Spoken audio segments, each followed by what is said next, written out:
here we go again. I'm doing this on a 2000 Nissan Xterra. Here we have automatic locking hub that got all broke up over the years, because this is a 2000 Nissan Xterra four-wheel drive vehicle SE. Now, as you can see, we got the pieces right here that broke inside the automatic locking hub. This is the cover that goes over the automatic locking hub.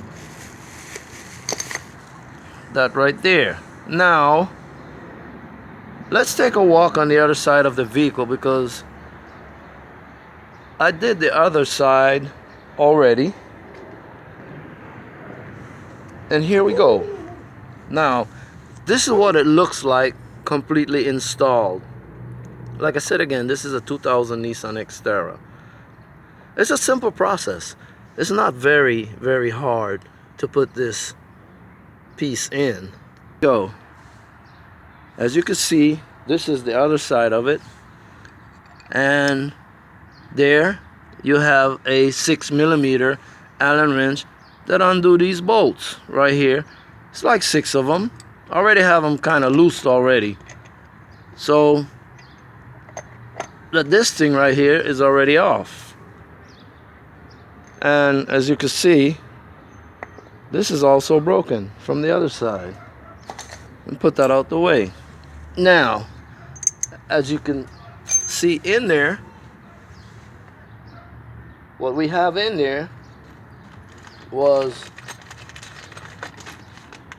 a couple of screws holding that plate, which is the lock plate for the locking nut for the bearing, and a snap ring on the end of it holding all that in. Now, all you do is you shimmy this out, the washer, it comes out. Of course, I'm put it in there because I'm washing it.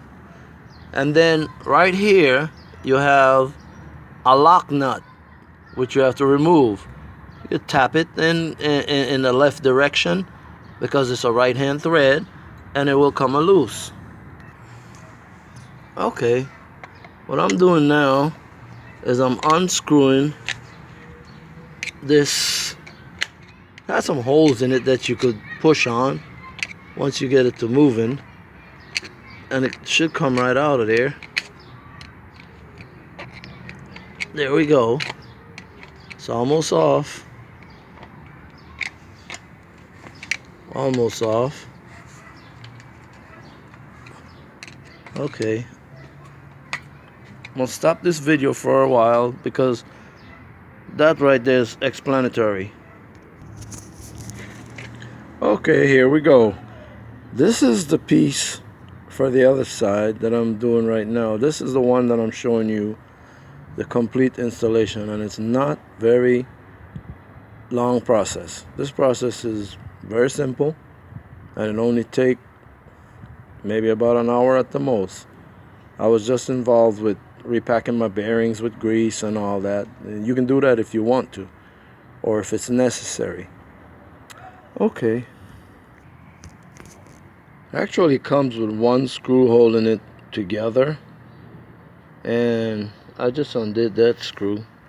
I'm gonna place it up here on top of this box for a minute, so as you can see. Okay, I marked a little line on the side with paint just to be sure that I'm putting it back the same way they sent it to me. Okay, I'm taking that off, turning it over. Here we go. Now this is the inside of it. Like I said, it's not much in there, but everything is in there that you need to make it work.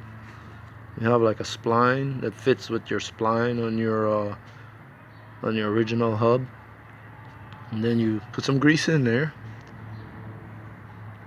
and slide it on, and then put the snap ring, and that process I will show you as well.